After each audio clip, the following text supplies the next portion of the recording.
All right, Jay's going to use my office. I'm going to use Chad's, and we'll get going here. Thanks, Dave. How's it going, everybody? Good.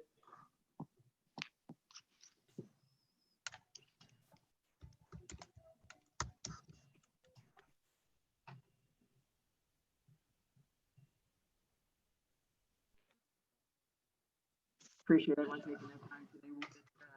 We'll get started here with Jay. If you have a question, make sure you put it in the chat function, and we'll call on you as we get started here. Why don't we just start with Jay? What's it been like the last couple weeks, especially the last week now that you guys have been able to get into pads and really start getting into a great practice routine heading into the season? Dave, I think you kind of cut out the beginning of that, but I think you're asking me what the last few weeks have been like and stuff. Yeah, right? why don't you talk about the last couple of weeks and then what it's been like to get into pads? Yeah. Honestly, the last few weeks have just been spectacular. Just to go from, going through our preparation and everything and getting ready, even though we didn't know necessarily who we were playing or what's going to happen. And then to be able to have it be a little more tangible in terms of what that light at the end of the tunnel is and what we're getting ready for. So I would just say the focus has been great. The excitement has been consistent. The enthusiasm has not waned at all. And, it just continues to get better and better. You throw on the pads and it starts to feel even more real. Guys are, now trying to take the mastery that they've gained, through all the Zoom meetings and the attention to detail, through July and August when we weren't really hitting, and combine that with the physicality part of the game. And that's going to be the challenge for us and every team is can you take all that stuff that you've learned at kind of a slower tempo or not necessarily full speed tempo, and then add that physicality, the violence, play with the fundamentals that we need to play with to be able to win at the line of scrimmage, to be able to make tackles, to block, all that good stuff. So that's kind of the process we're going through now. And it's been really encouraging so far. The guys are having a lot of fun doing it. And, as coaches, we're in hog heaven because we're getting to do what we love to do. And we got an opponent that we're getting ready to play that's darn good. So it's been a blast. Our first question is from Tom Crawford. Yeah, Jay, first of all, thanks so much for coming on. I'm just curious to know philosophically with special team play in terms of personnel, is there a balance? Is a line you got to walk the fine line between getting the best 11 out there or making sure you preserve some of your starters and keep off the field in special team play? Or how do you mix that so you make sure you ensure you get quality output from special teams? Yeah, that's a great question, Tom. It's really a balance. You want to have the best 11 out there to do their jobs, depending on the phase that it is. And so what's really necessary is the starters have got to latch on to a special team role. Now, for a guy like Ross or McGrone or a Charbonnet or Evans, like those guys that are bona fide starters on one side of the ball, they're not going to be able to play on all four, and you're not going to ask that of them. But they're going to do something, and they're going to gain expertise at one thing and be able to, you're going to count on that guy to be able to dominate, that particular phase. So it really just depends, like you're saying, on what their role is in the rest of the game. The bona fide starters, yeah, they're going to play on one or maybe two, and then you really need your guys that are core backup type of players on O&D to really shine and play on 3 or 4. And at the end of the day, we'll always go with the 11 guys out there that we feel confident to win that rep in that situation. And you kind of throw that out there, let the guys compete, and then you see who those guys end up being. Thanks, Jay. Yes, sir. The next question is from Justin Rose. Hey, Jay, you kind of mentioned it in your opening, but 2.5 weeks and actual football is back. Do you feel that teams are going to be maybe at an advantage simply based upon the fact that you've had more study time away from the field than in other years when you guys are just having training camp and whatnot? Because we haven't seen you guys in months and months and months, and now all of a sudden in 2.5 weeks we will. Yeah, certainly a unique situation. I think that the advantage, if you're really looking for like who it's unique for, it's the young guys, just because they've gotten more time to prepare than any young group ever really. So that part of it's big, you know, to have the freshmen being able to, they've been in so many Zoom meetings and so many walkthroughs and practices, like that's distinctly different than a regular year. But in general, I mean, yeah, you hope that it reflects in your sharpness and your execution. But kind of like I said before, you know, the knowledge of what to do in the scheme and the situation is so important, but you got to be able to pair it with the physical, the fundamentals. And you know, we're of the belief here, like most, you know, strong programs, that like blocking and tackling and taking care of the ball are going to win or lose most games. And so that's really what our focus is, to be able to take all that, the mental, like you're alluding to, and then add the physical execution piece. You also mentioned for gameplay, and it's inching closer, and we're almost to the real season. Can you give us an example of maybe a player or a coach or somebody who's done something in the last couple of days that's really kind of, you just stuck with you because it's starting to feel that much more real? Shoot, I really just, you know, everybody, you can feel the excitement at practice. You know, our guys are really good at practicing, and the energy is always good, but you just felt in the last week or so, it just feels a little bit different. You see it, you feel it kind of ramping up when we compete against the defense. You know, it feels game-like. It feels like kind of how sometimes like how a spring game would feel like, where you feel that noticeable like uptick in the tempo and the intensity. So overall, like it's kind of just the whole group that you feel it from. I mean, there was a particular play, one of the last couple of practices, where the defense, you know, they were kind of rallying to the ball, and it was just like, man, that looks like Michigan defense, because you saw one guy get to the ball and then two more show up right now, and three guys kind of swarm tackle, and it felt different than a normal practice where guys come up and they tag off. So, you know, that stands out to me. Offensively, a guy like Eric All, who you guys have heard a ton about, you know, he just oozes passion for the game and excitement to play, and we got a ton of guys like that. So it's probably a good thing that there's not any really one guy that stands out. We're all pretty fired up. Thank you. Yes, sir. Our next question is from Brian Bush.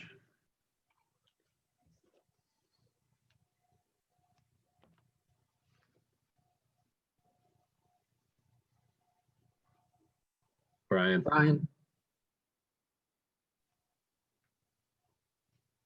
All right, we're going to skip Brian for a second. We'll go on to Jamal. Jay, you know, in years past, you've been able to get both Jake Moody and Quinn Nordine back there onto the field to kick field goals. I know Moody's handled kickoffs mainly, but they've both been field goal kickers. Going into a senior season, is this a year where Quinn Nordine just makes that his job, or will you continue to try to find a way to use both kickers on field goals? Quinn, certainly. We love the way that he finished last year. You know, we love the way he's been practicing. So that's a position where, just like all the other ones, you're going to put the guy out there that gives you the best chance to win. You know, more than likely, you know, that history would say that would be Quinn, but we still got a lot of time in terms of kicking in competitive situations and moving the ball in practice and letting those guys both kick. So we'll play the guy that we feel like is going to give us the better shot.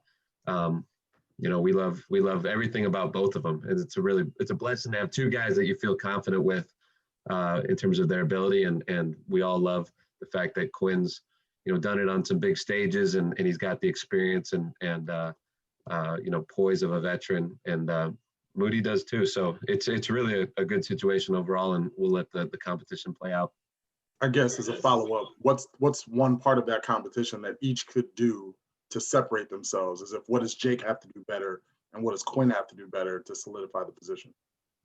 If you're talking specifically field goals, yeah. So for us, we're looking at, you know, mainly They'll do all their individual work and non-competitive work, but what we really love to see is when the guys are, in a period with the whole team moving the ball, and there's something at stake.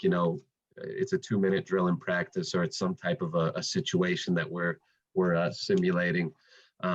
Seeing how those guys kick in those real situations, and seeing how smooth the operation is, and at the end of the day, you're going to come up with the guy that you feel the best about operation wise, you feel the best about overall in terms of right hash, left hash, middle, and then it comes down to just consistency over time. We've been blessed with having a lot of practice time and availability to get out there and watch those guys work. So it's kind of give them a big body of work and then see who shines through. But in terms of specifics, they're both like really good, like I said before. So it's not really a one particular thing that one guy's got to stop doing or start doing to be able to win it. It's just going to be probably one of those deals where one guy's at, mid 80s and one guy's low 80s on 50, 60, 70 kicks or something like that. You know what I mean? Mm-hmm. Thanks, Max. Yes, sir. Our next question is from John Borton. Jay, with Chris Evans back and Zach and Hassan getting so many snaps last year, what are the areas that you feel that as a group and individually they should just naturally take a good step forward from where you were last year? For that whole group, I would say the same thing I said at some point a while back, which is we just need to take the next step forward in terms of creating explosive runs. We have some really good backs, good ball carriers that pretty consistently put the ball where it's supposed to go. And the way that most of the defenses we see, the way they work is they're gonna send the ball where it's supposed to go to the free hitter, whoever that ends to be, a corner or a safety, whoever is designed to be the guy that's going to tackle the ball. And for us to take the step we need to as backs, we got to be able to take care of that guy and be able to turn some of those 4 or 5, 6 yard runs into 15, 20, 30-yard runs. And so with the addition of Chris and Blake Corum, those are two guys that's kind of the natural strength of their game. Whereas Hassan and Zach are tremendous at a lot of the other things. So it's going to give us a good ability to hopefully do that. And I love what we've seen so far in terms of working at that against our defense. If you could do it against them and create some explosive runs in thud periods or live periods against our defense, it's probably going to translate to the games because those guys are pretty dang good. Our next question is from Shane Werner. Yeah, Jay, we saw you use running backs kind of as a committee last year, and I think that's anticipated this year as well. What's your philosophy as far as using those running backs in a game-to-game basis? Is it more of a down situation or just kind of feeding the hot hand game to game? Yeah, it really depends on a lot of things. There's always the factor of like, what are you running? What type of run scheme is it? That's a factor because some guys just are better at some things. Some situations, the guys really feeling it, as you alluded to, it like the hot hand, so to speak. And the guy's really running great. You're gonna tend to stick with him. So those two things are big. The other element is just situations. There's regular plays in a game, and then there's a lot of plays that fit into categories like backed up and short yardage, goal line running. Third down, whether you're running a route or it's a screen or pass pro. So there's a lot of situations and sometimes those can dictate who the best guy is for those particular jobs. And I would say the last thing is just, when you have good guys, you want to get them involved. So, we'll play multiple guys, we'll play multiple guys at once. And doing that also gives you the ability to keep guys fresher for a longer period of time. This season will be more of a sprint than a marathon, but still at that position, it's such a physical, taxing position that you got to be 3 deep. We really believe here, and we think we're even deeper than that. So having that depth just to keep guys running hard and fast longer in games and then longer in the season also is something that we love. Our next question is from Tom Crawford. Yeah, Jay, I wanted to specifically ask about Chris Evans, what this experience has been like for him, being away from the program, having to work his way back into the program, COVID coming into play. Can you talk about the maturation of the Chris Evans before he left the program and now where he is right now? Yeah, so I think Chris has answered a lot of those questions kind of from his perspective. I can only speak to really, how he's been since he's been back, and he's been outstanding, just total pro, really the leader of the group. It's what you expect, a guy who's played a lot of football. He's been around a lot of different schemes and teams, and he knows what it means to be a good teammate. He knows how to lead. He's doing all those things that you would hope and expect for a guy like that to do. He's always imparting, wise words. We kind of joke with him about being old because he just had a birthday, and I think he turned 23, which makes him he's like a grandpa of the group. But the cool thing about it is it's with that age really has come a lot of wisdom, and he's just a tremendous leader for the young guys. And it's great because they look to him and they want to see, hey, how do you do this, or what do you do about that? And he's got the courage to let him know and to tell him, hey, no, let's not do it like that. We do it like this here. So I just see a guy who's a great leader. I'm grateful to have him in the room, and grateful for the leadership that he's showing, and just excited to get to watch him do what he loves to do this fall. Thanks. Yes, sir. Our next question is from Austin Meek. Hey, Jay, when we talked to Josh Gaddis, I think it was back in the spring, he mentioned that as part of his self-scouting, he really dug into the second down calls from last year. I'm curious if that's something that you guys have talked about as an offensive staff, and if there was any takeaway in terms of how you attack those situations. Yeah, so, we talked about all that stuff. Most of those types of situations, not even just as an offensive staff, but as a full team, something that I thought was really cool that we did was we spent more time kind of pre-COVID talking as a whole staff and spending time together, discussing situations and discussing, the flow of the game and all that stuff. So that was one of the things that came up, and as an offense, we know what we need to do to be able to, score more points, move the ball the way we want to, and beat the teams that are going to be on our schedule. And one of those main things is being more explosive. And I would imagine what he had alluded to back then.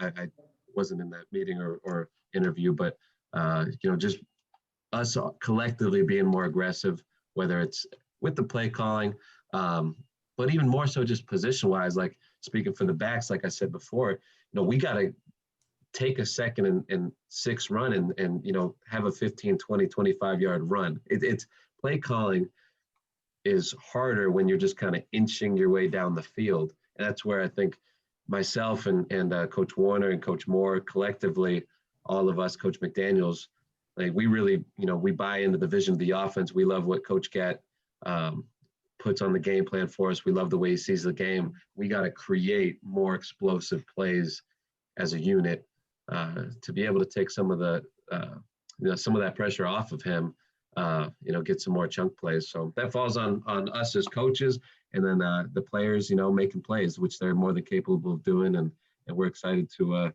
to show that improvement that we believe that we've been making over the last couple months. Yeah. When you look across football, have you seen any shift in maybe the conventional wisdom about how you attack second down, whereas maybe in the past it was just, be conservative, avoid 3rd and long, and maybe now there's a little more of a mentality that that's a great situation to, attack and try to get a first down? Yeah, I don't know if I could say it's like a general trend. I think you kind of alluded to it, that there's so many factors, like, who you're playing in terms of pass rushers. Like, you really don't want to put yourself in a 3rd and long, but if you end up saying, trying to get a first down on 2nd and 7 keeps you out of a 3rd and long, there's great merit to those arguments. So I can't speak to like if it's a trend in general, but I would say that, there's probably people thinking about it a little bit differently now. And as you see, just the ball getting thrown so much around football, I think that's probably just a byproduct of that too, because you're playing a little more space. You're going to end up breaking some tackles and getting some first downs. Maybe when in the past you would get more run calls in those situations. Also in the past, you had more players in the box to begin with. So, as football is spread out a little bit, you're probably seeing some of those second downs being converted, where in the past they were runs into 8-man boxes, which is just statistically speaking, you're probably gonna have a little bit less chance of busting a longer run. So it's an interesting question. I can't speak to the overall trends or anything, but I do think you're probably onto something that certain people are thinking about it differently. Thanks. We've got about 5 more questions in the queue. We're going to start with Angelique. Jay, with Cameron Cheeseman gone, what are you doing at long snapper? I know like Aiden Hutchinson played. I think he was long snapper in high school. Is that someone you'd look at possibly?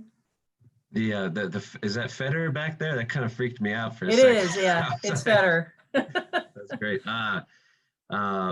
With Cheeseman being gone, competition for the long snapping spot. We got 2 good guys with Tar and Wagner. Hutch is a good long snapper. So we feel good about the competition, and we'll continue to let that play out and see who's going to end up being the guy come the game. We still got a good amount of team, like really fast, not necessarily full speed work, but close to full speed work where we'll be able to evaluate those guys. And on the running backs, have you been able to identify who you talked about home run backs before, I think in May when we talked, and also where is Blake Corum right now at this stage? Thanks.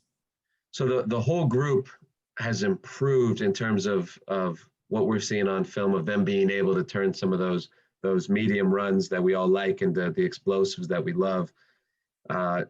Naturally, just based on who they are, Chris and Blake, they're really geared to that just because, if they get a little bit of room, they're really, really tough to tackle. I've seen Zach take a step forward in that regard. He's even faster than he was before. He's running great. He's feeling great.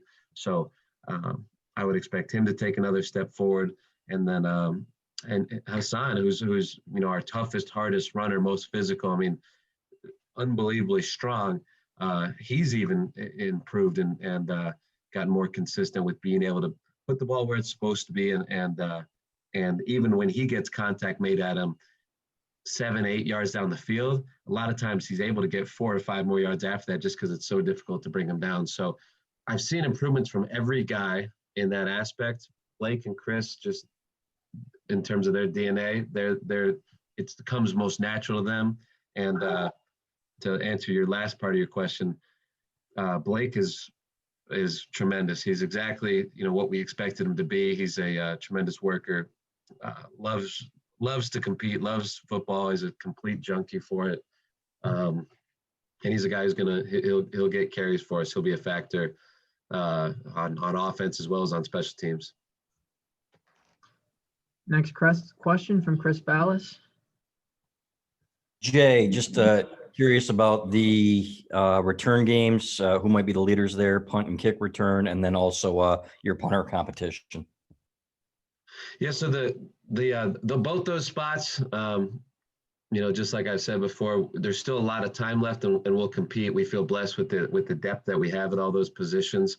Kickoff return, obviously Giles is tremendous, but we've really, put an emphasis this off season on not only having Giles even improve and get better, but being able to have a great backup for him and a good dynamic guy back there with him. So Mike Barrett did a great job for us last year as the off returner, but we want to just be a little bit deeper overall. If Giles in a situation isn't going to be back there, then who's going to replace him? So love that situation. It's really the same guys in terms of punt return. It's still a good competition. Ronnie probably is the guy right now. he's got a lot of reps and everything. Giles has been working at that. Blake Corum is a natural punt catcher. Iman Dennis is a guy for us that's dangerous with the ball in his hands. We like what he does. Mike Sanders still has a good amount of reps, stacked from last year. So it's a good deep group. We feel like we can be a very good return team, and just excited to continue to find out who those guys are going to be with more live punts and getting those guys tracking the ball, especially on some windy days like we're going to see this fall. So that last part and just gauging their consistency will kind of determine who ends up being the guy. Thanks. And then also the punt competition. Yes. Robinson. Yeah, sorry about that. So it's funny. This isn't like a script or something. It's darn near the same thing as the kicking competition. We feel blessed to have multiple guys that have game reps that are good players. They have poise. They have a lot of ability. It's interesting because they're both different guys. They kick a little bit different ball. They have different strengths, and they're competing like crazy. Where they get a lot of reps with the full punt team or punt return team, and everything is charted, and it's really, really tight right now. And we grade them, very strictly on the criteria of how long does it take to get the punt off, where are you putting it location wise, what's the hang, what's the distance. So really could just say been thrilled with how they both responded, because they're making it a hard decision, which is the same as on the kicking front. So that's a great situation to be in, and we'll continue to let them compete and make a decision as we get closer to the game. Thanks, Jay. Yes, sir. Our next question is from Zach Shaw. Hey, Jay, thanks for taking the time. A few of your players have mentioned, I think Cam McGrone even used the phrase 10 steps ahead in terms of players sticking to practice, or most players sticking to practice. I guess what has been your view as a coach compared to maybe what you expected when the season was postponed versus what you did get from your team in September and I guess August as well? And are you kind of asking or was Cam talking about 10 steps ahead of where we would normally be, that kind of thing? No, more so in that other teams might have cooled off on practices or done less practicing. You guys really never missed the beat. Yeah, sorry about that. Understood. I can't really, I don't know what other teams did. I don't really have any way of saying that or knowing that. And it really doesn't matter. I think what our guys have done has been spectacular. And it's pretty remarkable from the get-go, even from months and months ago, for them to do what we asked, to have a level of enthusiasm and preparation and detail. Everyone knows they're going to do it to begin with, because there's no spring ball. Okay, we're excited. But then to see it go on week after week and that enthusiasm not fade, that was pretty unusual. And then to have it go on another month and another month, and to really see there was never really that dip in terms of guys getting disinterested or doubting whether or not they'd get to play.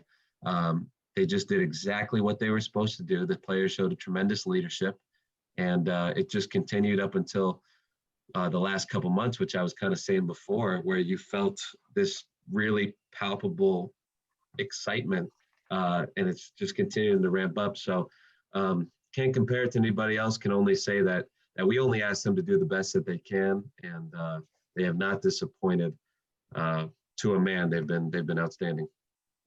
And then real quick, one player you did get back, Christian Turner, he opted out.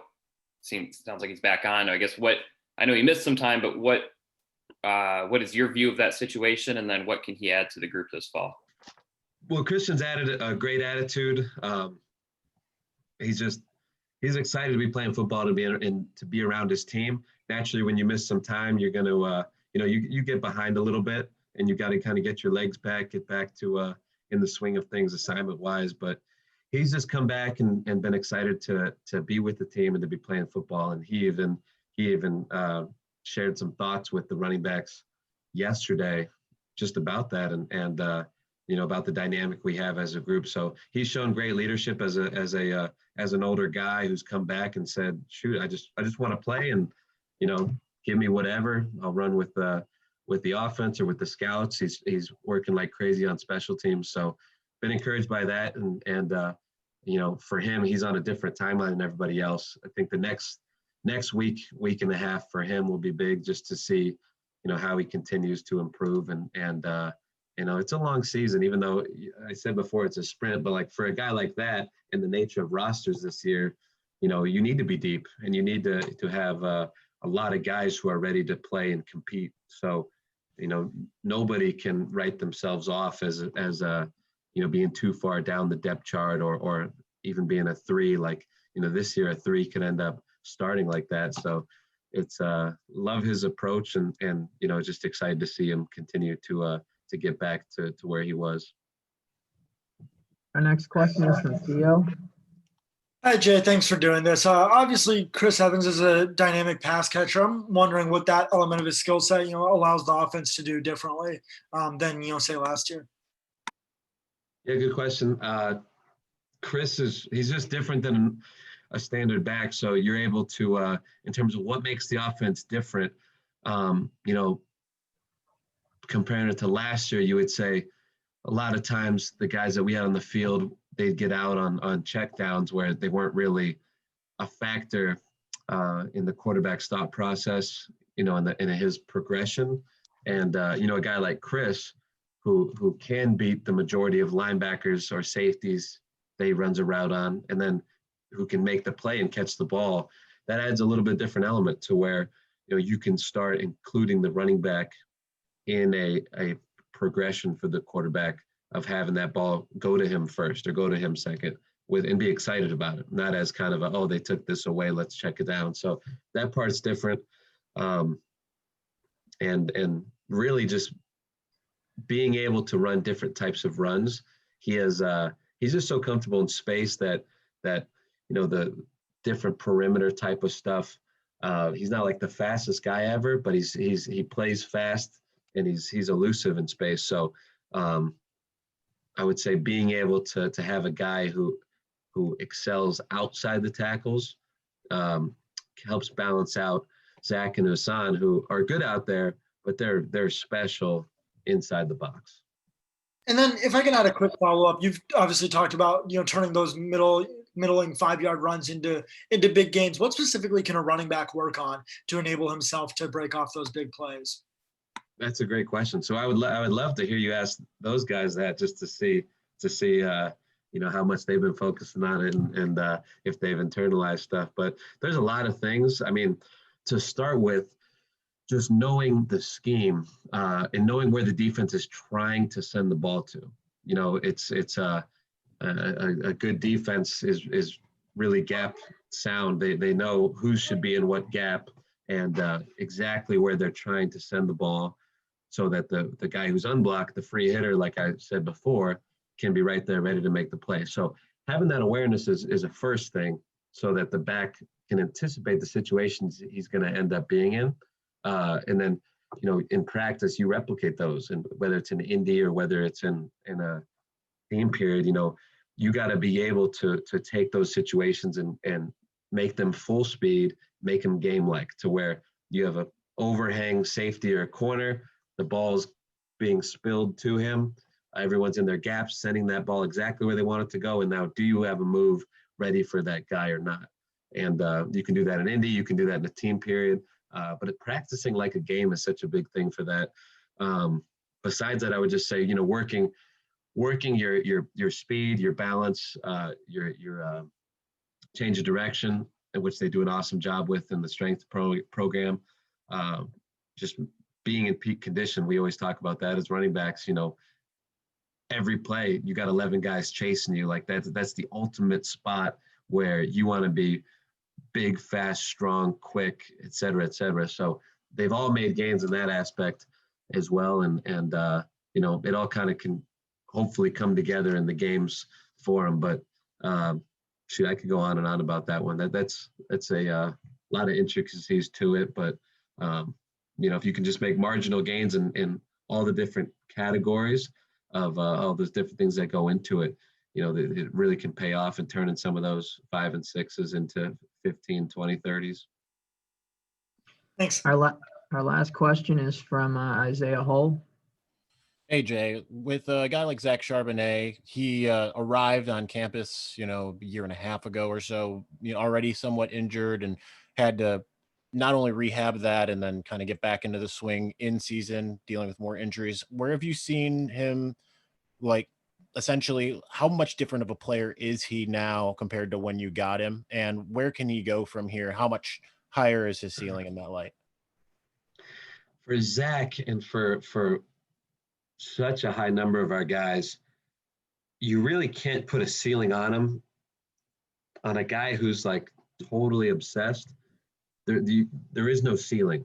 You can't put it there because all they do is just work and find a way to get a little bit better. And you might think, oh yeah, they're going to top out, but they don't think like that. They don't have limits on themselves mentally. These guys don't get tackled and say, oh shoot, that was a good play by him. There's always something to it of, I could have done this, I should have done that. I you know what I mean? So mindset wise, I can't put a limit on a guy because they don't put them on themselves. Speaking to Zach, I don't know how to compare him to last year besides saying he's without a doubt better. He's running better. He's running stronger. He's seeing things better. His feet are better. Collectively, just a better player, which is obviously a product of being able to practice and have more reps, but also he's just feeling good. He feels healthier. He feels right. And, credit to him. He wasn't full speed, for a good amount of last year. He wasn't injured, but he just didn't feel, he didn't feel the way that he knew was possible. So just excited to be able to see him be able to run the way that he wants to run and hold himself to the standard that I know he holds himself to. And I know in practice, he's really taking advantage of it. He looks great, and we're excited to watch him do his thing against Minnesota. Awesome. Well, thanks, Jay, for taking your time today. Yeah, thanks, everyone. And, appreciate you guys. Great questions. Media appreciate as you always. guys. Everyone have a good day. Bye, guys.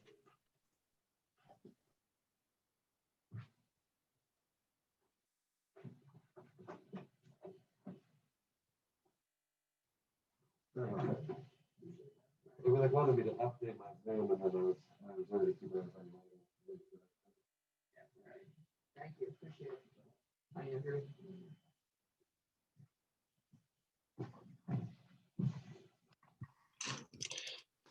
Hey, Dave. Have you heard from Minnesota at all about what they're planning on for the first game? What I can tell you is that it's probably going to end up being where I have to submit. They're going to tell me how many people from a media standpoint are going to be allowed to attend, and then I'm going to have to go off a list. Okay. And then I'll let you know once I hear from them. Okay, cool. Thank you. Yep, you're welcome.